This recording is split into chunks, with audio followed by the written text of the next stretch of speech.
Olá pessoal, tudo bem com vocês? No vídeo de hoje a gente vai discutir uma temática muito importante no contexto da indústria 4.0, que é a pesquisa operacional. A ideia é que a gente bata um papo sobre como ela surgiu, o que ela significa enquanto área na engenharia de produção e na ciência em geral, e por fim, apresentar um problema prático para demonstrar um pouco melhor do que ela trata, o que ela aborda. Se você não me conhece, me chamo Yuri Laio, e esse é o segundo vídeo do nosso projeto Engenharia 4.0. Antes da gente entrar nos detalhes mais específicos, é importante primeiro a gente entender onde surgiu e o que motivou os primeiros estudos na área. Os primeiros estudos em pesquisa operacional, eles surgiram durante a Segunda Guerra Mundial, assim como várias outras evoluções na ciência. Você pode até se perguntar por que durante uma guerra geralmente há tanta evolução. Isso é um fenômeno muito natural e a gente pode presenciar inclusive em nossas próprias vidas, tá? Quando está tudo indo muito bem, quando está tudo de uma maneira mais estável, equilibrada, a gente tende a ser um pouco mais acomodado e desatento em relação a algumas questões do que quando a gente se encontra em uma situação delicada, com algum tipo de dificuldade financeira, por exemplo. Então, quando a gente está nessa situação, a gente busca racionalizar melhor os nossos recursos, tenta estudar como que nós podemos fazer o melhor uso da energia em nossa casa, evitar gastos com algumas coisas muitas vezes desnecessárias. Então nós tendemos, de uma maneira geral, a ter um cuidado e um planejamento muito maior na forma como nós utilizamos nossos recursos. O mesmo acontece com as empresas, com os governos e com os cientistas em geral, tá? Quando a gente está passando por momentos de grandes dificuldades, esses momentos às vezes se tornam um catalisador, ou seja, algo que intensifica essa busca por inovações, principalmente no sentido de melhor alcançar um gerenciamento de recursos adequados, eficientes, tá? Sejam eles físicos, humanos, financeiros, qualquer tipo de recurso. Então a pesquisa operacional ela surgiu em um momento como esse, por volta da década de 40, e apesar dela ter surgido há muito tempo, a pesquisa operacional ela se tornou bem mais acentuada e utilizada na prática nas últimas décadas.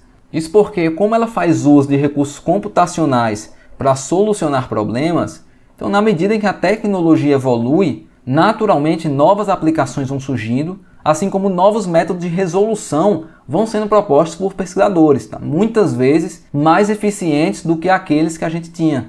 Então, com o avanço da terceira revolução industrial, marcada principalmente pelos avanços no campo da computação, isso permitiu com que houvesse uma evolução muito forte da PO nas últimas décadas, tá? Tanto em nível de aplicação generalizada em diversas indústrias, como também na eficiência dos métodos. Mas vamos falar de uma maneira mais específica sobre ela. Então, definindo formalmente, a pesquisa operacional é a disciplina que desenvolve e aplica métodos analíticos baseados principalmente em modelos matemáticos e computacionais, visando tomar melhores decisões em problemas e sistemas complexos com o objetivo de otimizar a sua performance.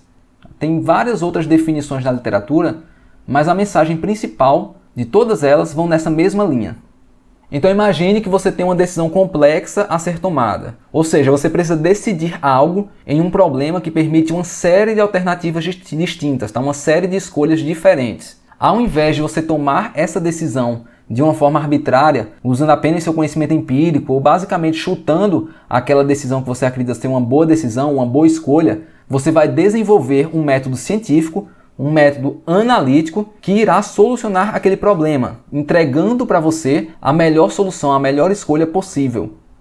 É importante mencionar que dentro da pesquisa operacional existem várias sub-áreas bem distintas e elas abordam metodologias de resolução completamente diferentes. Então o método, a abordagem que a gente vai desenvolver para otimizar um determinado problema vai depender diretamente da natureza do problema, tá? Principalmente da natureza matemática associada a ele. Mas eu não vou me prolongar sobre isso porque não é o objetivo desse vídeo. Então, para ilustrar melhor o que seria um problema complexo, onde a gente poderia estar utilizando a pesquisa operacional para sua resolução, eu vou falar de um problema, de uma área de otimização que eu tenho pesquisado nos últimos tempos, que é a área de Healthcare Optimization, focada na resolução de problemas gerenciais em saúde. Então, pegando um exemplo simples de aplicação nessa área, só com o objetivo de demonstrar de forma didática o que seria um problema complexo, imagine que a gente tem um hospital com apenas 3 setores. Um setor de traumas, traumatologia, um setor de cirurgias cardiológicas e um setor de cirurgias neurológicas. E que temos uma equipe de profissionais de saúde com apenas 5 profissionais. É um exemplo bem simples e totalmente hipotético, tá pessoal? O exemplo aqui, O objetivo é exclusivamente didático, só para demonstrar como que a gente pode reconhecer esse problema de uma maneira simplificada ou como um problema complexo.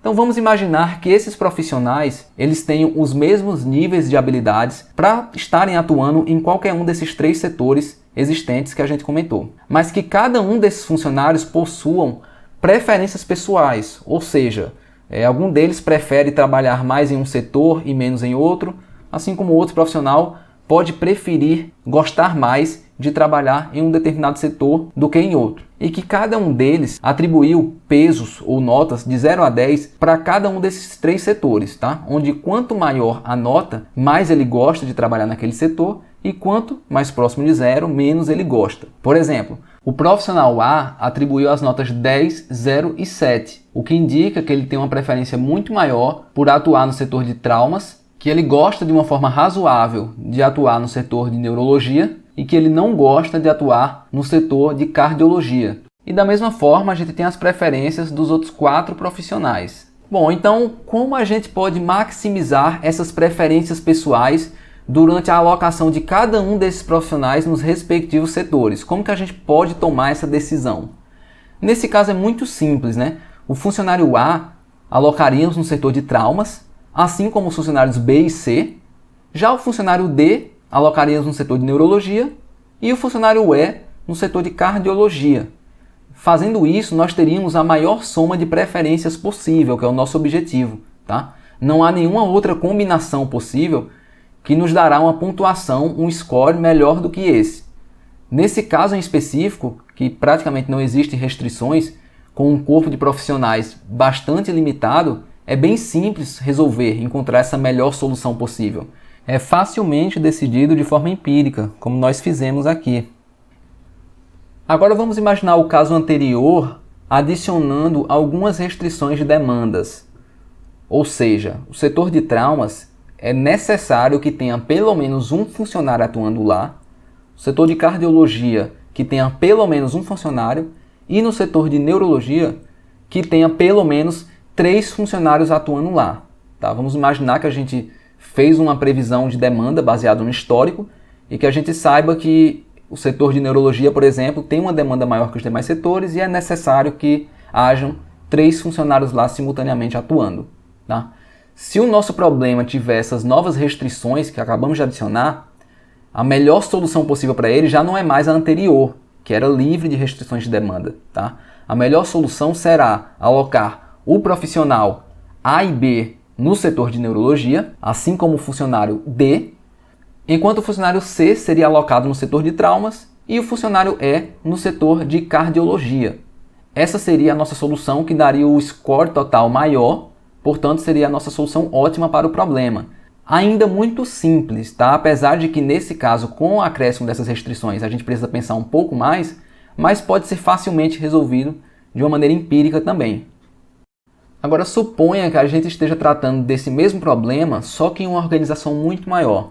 Uma organização que possui 10 setores distintos, não apenas 3, e que tem um corpo de profissionais com aproximadamente 100 profissionais de saúde, de diferentes formações e habilidades, uma equipe multidisciplinar com vários profissionais de saúde de formações diferentes. Ou seja, além da matriz de preferências que a gente tinha antes e da matriz de demandas, a gente tem agora uma matriz de habilidades por setor, de acordo com a formação e com a experiência de cada um desses profissionais. Como que a gente pode decidir a alocação ótima desses profissionais de acordo com esses dados que a gente tem, considerando tanto as preferências pessoais dele, como as formações e habilidades, levando em consideração a multidisciplinaridade da equipe e também as demandas de cada um dos setores. Percebam que agora a gente tem uma situação muito mais complexa, tanto em dimensão do problema, né, dada principalmente pela quantidade de profissionais e setores, como também em questão de complexidade matemática, né, já que a gente tem uma série de restrições novas que a gente não tinha no exemplo anterior. Esse claramente é um problema que deve ser tratado através de métodos de algoritmos de otimização, que será a forma, dada a infinidade de possíveis soluções existentes, de encontrar aquela que tem a melhor solução para o problema, tá? De acordo com o objetivo ou com os objetivos que a gente tenha pré-definido. Percebam que no primeiro problema apresentado, não há por que se preocupar em desenvolver e aplicar um método, um algoritmo de otimização Porque é um problema muito simples, de dimensão reduzida, tá? Problemas assim, a gente consegue tomar uma decisão ótima, ou muito próxima dela, usando métodos tradicionais ou basicamente o nosso conhecimento empírico da situação, tá certo? Já esse segundo problema apresentado não, tá? E é um problema realmente de dimensão muito grande, extremamente complexo de ser solucionado através de métodos tradicionais ou do conhecimento e experiência do profissional. São problemas com essas características e dificuldades que a gente deve focar no desenvolvimento de abordagens baseadas em pesquisa operacional. Então é isso, pessoal. Espero que tenha ficado claro. Quem tiver alguma dúvida, pode deixar um comentário aqui no vídeo que eu vou estar respondendo assim que possível. Muito obrigado pela atenção de vocês e até o próximo vídeo.